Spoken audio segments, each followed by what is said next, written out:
Accounting cycle में सबसे पहला जो होता है वो क्या होता है, इधर लिखा है मैंने तुम लोग को, ये सब लिखने की जरूरत नहीं है, घर पे जाके लिखना है, अभी होमवर्क में रहेगा ये सब चीजें। सबसे पहले चीज क्या है, identification. Identification of what, identification of transaction and event. Transaction आपको आइडेंटिफाई करना चाहिए। जैसे कि जब मैं बोलता हूँ मैं मार्केट में गया और मैंने गुड्स परचेस किए, रॉ मटेरियल परचेस किया, क्या परचेस किया, तो तुम लोग आइडेंटिफाई कर पा रहे हो क्या, मैं मार्केट में गया और मैंने क्या परचेस किया, गुड्स परचेस किया। Is it clear? तो नॉर्मल परचेस है, वो क्या है, नॉर्मल परचेस है। लेकिन अगर मैं मार्केट में गया और मैंने लैपटॉप परचेस किया, परचेस ही किया ना मैंने, लेकिन लैपटॉप परचेस किया, तो बताओ क्या वो नॉर्मल परचेस है? नहीं, तो वो कहाँ पे जाएगा, असेट्स में जाएगा। कहाँ पे जाएगा, असेट्स में। तुम लोग को याद है ना, यहाँ पे तुम लोग ने फर्नीचर, कंप्यूटर, ये भी तो खरीदना पड़ता है ना, परचेस करना पड़ता है। Purchase of furniture, purchase of computer, फिर और क्या लिखा था हम लोग ने, गुड्स, ठीक है, और लैंड एंड बिल्डिंग, ये परचेस करना पड़ता है ना कभी ना कभी तो, बराबर। ये सब मैंने कहाँ पे डाला है। लेकिन कभी भी अगर नॉर्मल रॉ मटेरियल वाला कोई परचेस होगा, किसका परचेस होगा, रॉ मटेरियल, जिसको आप मैन्युफैक्चर करके आगे बेचने वाले हो, वो कहाँ पे जाता है, एक्सपेंस में। तो आइडेंटिफाई करना इंपॉर्टेंट है। क्या ही करना इंपॉर्टेंट है, सैलरी। सैलरी तो आइडेंटिफाई कर ही सकते हो ना, क्या है सैलरी, आइडेंटिफिकेशन। क्या है, एक्सपेंस है। रेंट क्या है, एक्सपेंस है। वेजेस क्या है, एक्सपेंस है। कैरेज क्या है, एक्सपेंस है, बराबर ना। Discount allowed, discount allowed, discount received, commission received. एक सेकेंड तुम लोग गलत बोले, डिस्काउंट रिसीव्ड गेन गेन बोलना चालू करो, discount received gain, discount allowed loss, commission received, commission received, commission में पैसा मिलता है बाबा, इनकम है वो, क्या है वो, समझ जाए। तो दो चीजें इंपॉर्टेंट है, identification of what, identification of transaction and events. Is it clear? फिर आता है मेजरमेंट, ये बहुत इंपॉर्टेंट है अकाउंट्स में। मैं आजकल का यूथ का बहुत चलता है, मैं आपसे इतना प्यार करता हूं, ठीक है, क्या उसकी हम लोग अकाउंटिंग कर सकते हैं क्या? क्यों?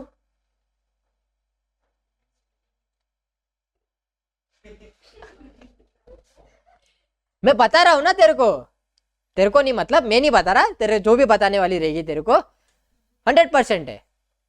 क्या तू उस 100% को अकाउंट्स में रिकॉर्ड कर सकता है क्या? क्यों? क्यों? उसका हिसाब रखना चाहिए ना अपने को, क्यों नहीं रखते अपन हिसाब? क्योंकि सर हिसाब पैसों की चीजों का रखा जाता है। कौन सी चीजों का रखा जाता है? इमोशनल चीजों का नहीं। मैं आपकी बहुत रिस्पेक्ट करता हूं, अच्छी बात है, करनी भी चाहिए। मैं आपकी करता हूं, आप मेरी करते हो कि नहीं करते पता नहीं, मैं करता हूं। तो क्या इसका कोई हिसाब रखा जा सकता है क्या? मेरे रिस्पेक्ट को क्या आप मनी के टर्म में कन्वर्ट कर सकते हो क्या? आप अपने प्यार को मनी में कन्वर्ट कर सकते हो क्या? नहीं कर सकते ना। क्यों नहीं कर सकते? क्योंकि सर वो मॉनिटरी थोड़ी ना है। तो अकाउंटिंग उसी चीज का होता है जिसको हम लोग मनी के टर्म में, मॉनिटरी टर्म में क्या कर सकते हैं, मेजर कर सकते हैं। समझ में आ रहा है? जैसे कि बॉटल, जैसे कि बॉटल 80 रुपए की है, ठीक है, मैं उसको बोला दुकान वाले को मेरा 80 रुपए का प्यार रख ले तू, वो क्या बोलेगा, तेरे प्यार की मैं जर्नल एंट्री कैसे मारूं, बराबर ना। तेरे प्यार की मैं जर्नल है, मेरे को पैसा चाहिए 80 रुपए। समझ में आ रहा है कि नहीं? तो ये हो गया मेजरमेंट। ये क्या हो गया? Is it clear? तो मेजरमेंट समझ में आ रहा है ये टर्म सब लोग को? ये तुम लोग को घर पे जाके लिखना है, जो मैं एक्सप्लेन कर रहा हूँ वही सब लिखा है यहाँ पे। Is it clear? फिर अभी तुम लोग को पता चल गया है ट्रांजेक्शन क्या है, वो पैसे में तोला जा रहा है क्या, मतलब मनी इन्वॉल्वमेंट है क्या है। अभी इसकी बारी आती है रिकॉर्ड की। किसकी बात आती है? कि अभी हिसाब रखना पड़ेगा सर, और हिसाब रखने को क्या बोला जाता है? रिकॉर्डिंग। और इसको हम लोग प्यार से बोलते हैं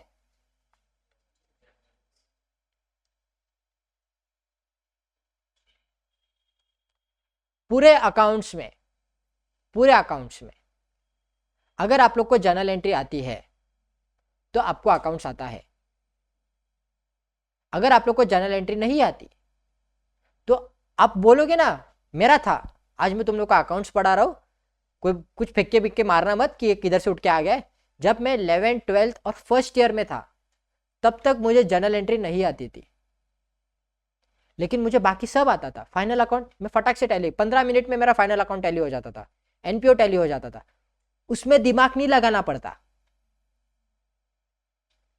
उसमें दिमाग कहाँ लगाना पड़ता है? जर्नल एंट्री में लगाना पड़ता है। उधर कॉपी पेस्ट वाला काम होता है आधे से ज्यादा। तो मेरा मैथ्स अच्छा है तो प्लस माइनस करने में मुझे कभी दिक्कत हुई नहीं, ठीक है। तो वो सब आता था मेरे को। तुम लोग पढ़ के आए हो, एडमिशन पढ़ के आए हो, रिटायरमेंट पढ़ के आए हो। मेरा सबसे नफरत वाला चैप्टर कौन सा था पता है? नफरत। मेरे सबसे गुस्सा आता था मेरे बच्चों को जो मेरे से पढ़ के गए 11th 12th, उन लोगों को पता रहेगा, सीए फाउंडेशन जो पढ़े उन लोगों को पता है कौन सा चैप्टर मैं सबसे हेट करता था। Bill of exchange. क्यों? क्योंकि उसमें जर्नल एंट्रीज होती है खाली, उसमें वो अकाउंट नहीं बनाना पड़ता ना फाइनल अकाउंट जैसा। तो मुझे सबसे ज्यादा नफरत उस चैप्टर से होता था। और आज के तारीख पे मेरा जो सबसे फेवरेट चैप्टर है वो बिल ऑफ एक्सचेंज है। और मेरे से जो पढ़ा हुआ बच्चा है बिल ऑफ एक्सचेंज, वो जिंदगी में कभी नहीं भूलेगा बिल ऑफ एक्सचेंज। मैं उस लेवल पे, क्योंकि अभी मेरे को समझ में आया, अकाउंट समझ में आया, बहुत टाइम लगा चीजें समझने को। और ये चार्ट जो अभी मैंने तुम लोग को पढ़ाया ना, ये वाला, ये मैंने डिराइव किया। ये तुम लोग कौन से भी बुक उठा के देख लो, किधर भी नहीं मिलेगा। ये जो मैं स्टार्ट करता हूँ ना, ये बिजनेस में सबसे बड़ा इन्वॉल्वमेंट क्या होता है? मनी मतलब क्या? एक तो पैसा आता है या तो पैसा जाता है। पैसा आता है तो दो तरीके से, ये रूल है, सॉरी ये नहीं, गलत मैंने मार्किंग किया, ये वाला रूल है। ये रूल तुम लोग ने किधर तो पढ़ा है, लेकिन इस रूल को मैंने फर्दर डिवाइड किया। तो चीजें समझ जाओगे ना एक बार। देखो जब तक चीजें समझ में नहीं आती ना तब तक वो डिफिकल्ट लगती है। एक बार समझ में आने लग गई ना तो सब इजी लगता है। सायकल चालवली आयुष्यात? स्टार्टिंगला भीती वाटली असेल ना? आता वाटते नहीं? हाँ, जिन लोग का चलाने नहीं आते उनको अभी भी दर्द होता रहेगा। तो वैसे ही एक होटल में डिफिकल्ट काम किसका है? कुक का कि वेटर का? क्यों? वेटर, ऐसा कौन से होटल में जा रहा है तू? जो सर्व कर रहा है उसका काम मेहनत वाला है सर। क्यों? क्योंकि वो प्रिपेयर कर रहा है ना। वो क्या कर रहा है? प्रिपेयर कर रहा है। आने वाले 6 दिन हम लोग जर्नल एंट्री के ऊपर ज्यादा बातें करेंगे। टैली में जर्नल एंट्री कैसे पास होती है, बुक्स में जर्नल एंट्री कैसे पास होती है। तुम लोग यहाँ पे प्रैक्टिकल नॉलेज लेने के लिए बैठे हो, तुम लोग यहाँ पे बुकिश नॉलेज लेने के लिए नहीं बैठे। प्रैक्टिकल इंपॉर्टेंट है अपने लिए, ठीक है।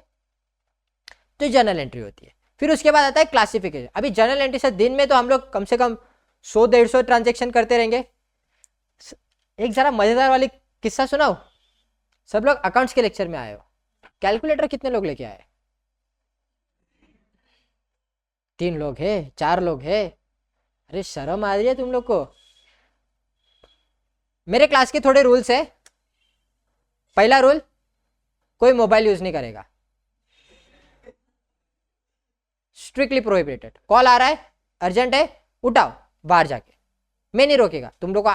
मैंने वो मैं आए कम इन था क्या? नहीं था ना? तो बाहर जाने के लिए भी कोई रोक टोक नहीं, जाओ, मेरा लॉस नहीं है, आप लोग का है। सेकंड, मोबाइल अलाउड नहीं है। दूसरा, कैलकुलेटर मैंडेटरी है, क्योंकि आगे जाके हम लोग जीएसटी वगैरह लेंगे तो परसेंटेज वगैरह निकालना पड़ेगा, और मुझे नहीं लगता तुम लोग का, ठीक है। तो कैलकुलेटर रहेगा तो जिंदगी आसान हो जाएगी। और सब लोग अभी कॉमर्स वाले हो तो घर पे कैलसी तो रहेगा ही ना, लेके आ जाओ, नोटबुक डालो, और जो मैं लिखने बोल रहा हूँ वो प्लीज फॉलो करो, होमवर्क करके आओ। ये वाला बहुत इंपॉर्टेंट है, ठीक है। चलो, तो जर्नल एंट्री सब बहुत सारे जर्नल एंट्री होते रहेंगे ना, तो उसको फर्दर बाइफरकेट किया जाता है लेजर्स में। अभी लेजर्स का टैली में बहुत इंपॉर्टेंट रोल प्ले होता है, क्योंकि टैली एक सॉफ्टवेयर है। टैली क्या है? सॉफ्टवेयर है, ठीक है। तो जब आप लेजर्स बनाते हो टैली में तो डुप्लीकेट बनने के बहुत चांसेस होते हैं, और जब लेजर डुप्लीकेट बनता है ना तो पूरी अकाउंटिंग गलत हो जाती है। तो जब हम लोग टैली की बातें करेंगे तो उसमें आएंगे, लेकिन लेजर्स ये चैप्टर से बाबा ऐसा मत समझो कि सर ऊपर ऊपर से पढ़ा रहे, खाली ऐसा थूक लगा रहे। आगे जाके दिखाई देता हूँ तुम लोग को, ताकि तुम लोग को भरोसा है। ये अकाउंटिंग इक्वेशन है, अकाउंटिंग फॉर जीएसटी, जिसमें जनरल एंट्रीज है सारे। और ये रहा तुम लोग का मेन चैप्टर लेजर, और इसके बाद आता है तुम लोग का ट्रायल बैलेंस। ये सारे इंपॉर्टेंट चैप्टर्स तुम लोग के लिए बहुत यूजफुल होने वाले। Is it clear to everyone sitting over here? लेजर्स हर एक, इधर तुम लोग ने लिखे ना इतने सारे हेड्स लिखे, कितने 16 हेड्स लिखे ना, 16 अलग अलग है, अलग अलग हेड बनेंगे। मतलब अगर इलिट गुरुकुल ने आज बिजनेस चालू किया इतने 16 चीजों के साथ, तो लेजर्स कितने बनेंगे?